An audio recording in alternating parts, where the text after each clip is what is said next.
पुण्यात निलेश राणेंच्या मालमत्तेवर पालिकेच्या वतीनं कारवाई करण्यात आली आहे। डेक्कन येथील व्यावसायिक जागेचा कर न भरल्यानं ही कारवाई करण्यात आली। मालमत्ता कर थकबाकी प्रकरणी जागा सील करण्यात आली आहे। तब्बल 3,77,53,हजार रुपयांची थकबाकी आहे। सध्या महापालिकेकडून कर वसुली केली जात आहे। पुण्यात अनेकांनी मालमत्ता कर थकवल्याची माहिती मिळते। माजी खासदार निलेश राणे यांच्या मालमत्तेवर पालिकेने ही कारवाई केली आहे। डेक्कन येथील व्यावसायिक जागेचा कर न भरल्यानं ही कारवाई करण्यात आली आहे। मालमत्ता कर थकबाकी प्रकरणी जागा सील करण्यात आली। तब्बल 3,77,53,हजार रुपयांची ही थकबाकी आहे। सध्या महापालिकेकडून कर वसुली केली जात आहे। पुण्यात अनेकांनी मालमत्ता कर थकवल्याची ही माहिती समोर येत आहे।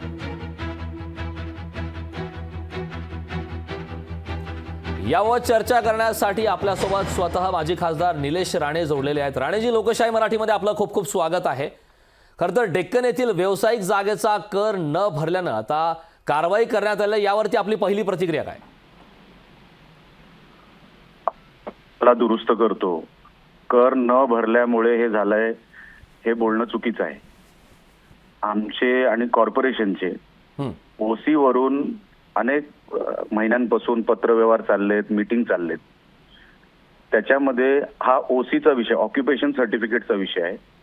त्या फ्लोअरला, स्पेसिफिक फ्लोअरला जी ओसी लागते आणि ओसी मिळाल्यानंतर जो कर लागतो त्या कराच्या बद्दल आपण आता जे मेन्शन केलं ते त्या कराबद्दल आहे। आमचं कॉर्पोरेशन बरोबर तेच बोलणं चालू आहे। ओसी नसताना तुम्ही तो कर लावला कसा? आता ठीक आहे, काही अधिकारी हायपर ऍक्टिव्ह असतात, त्यांनी ते स्वतःची ड्युटी आहे असं समजून त्यांनी काही गोष्टी केल्या असतील, पण 2-3 दिवसात आमचा आणि कॉर्पोरेशनचा हा विषय मिटणार आहे। एवढा काय मोठा गंभीर विषय नाही, ते अनेक महिन्यांपासून हा विषय चाललाय। हा ओसीचा वाद आहे, लक्षात ठेवा। ओसी म्हणजे ऑक्युपेशन सर्टिफिकेटचा, कुठलाही कर बुडवलेला नाही। एकदा आम्हाला ओसी मिळाली की जे काही रीतसर कॉर्पोरेशनचे चार्जेस असतात ते आम्ही भरणारच आहोत आणि ते सगळ्यांनाच भरायचे असतात। त्याच्यामध्ये मीही चुकलो नाही किंवा कोण दुसराही कोण व्यावसायिक जो असा कुठला ह्याच्यामध्ये ज्यांनी अप्लाय केलं असेल ओसीसाठी तोही चुकलेला नाही। म्हणून हा विषय असा आहे, हा मला तुम्हाला सांगायचा होता। अगदी राणाजी, 3,77,53,हजार रुपयांची थकबाकी आहे अशी माहिती मिळते आणि याबाबत आपल्याला काही नोटिसा देखील आलेल्या आहेत का याआधी? साहेब, मी तुम्हाला म्हणून स्पष्टपणे सांगितलं, हा फ्लोअरचा ओसी असतो। प्रत्येक फ्लोअरला कॉर्पोरेशन ओसी देत असते, म्हणजे ऑक्युपेशन सर्टिफिकेट देत असते आणि त्याचं जे काय पर फूट मध्ये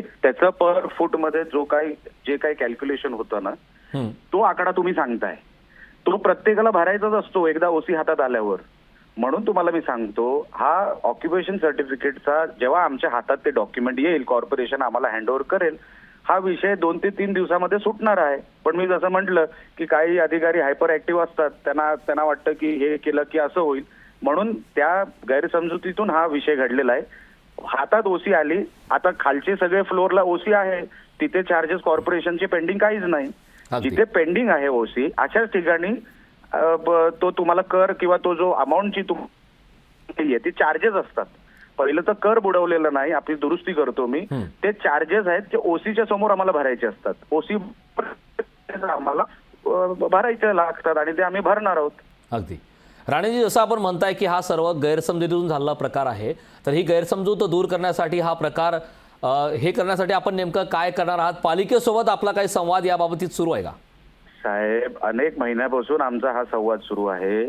मी तुम्हाला जसं बोललो, काही अधिकारी हायपर ऍक्टिव्ह असतात, काही माहिती न घेता डायरेक्ट मैदानात उतरतात।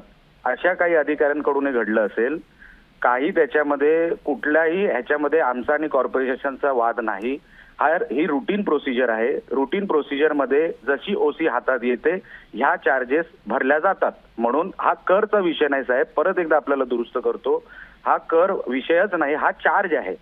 जे चार्ज आम्हाला भरावे लागतात, एकदा एक ऑफिशियल डॉक्युमेंट ओसी नावाचं, ऑक्युपेशन सर्टिफिकेट नावाचं आमच्या हातात आल्यानंतर, म्हणून हा काही कॉर्पोरेशन बरोबर वाद नाही, रुटीन प्रोसिजर आहे, ती होणार आहे क्लिअर 2 ते 3 दिवसामध्ये, काही प्रॉब्लेम नाही। अगदी राणेजी, जसं आपण म्हणताय की काही अधिकारी हे हायपर ऍक्टिव्ह असतात, तर त्या अधिकाऱ्यांवरती कारवाईबाबत काही आपण मागणी करणार आहात का? कशाला मी कारवाईसाठी मागणी करू? म्हणजे त्यांनी कुठल्या माइंडसेटमध्ये जाऊन काय केलं असावं। आता मी मुंबईत आहे, तिथे काय घडलंय मला माहित नाही, माझी लोक आता गेलेत तिकडे ते, आणि अधिकाऱ्यांनी काय करावं हे सांगण्याचा माझा अधिकार नाही.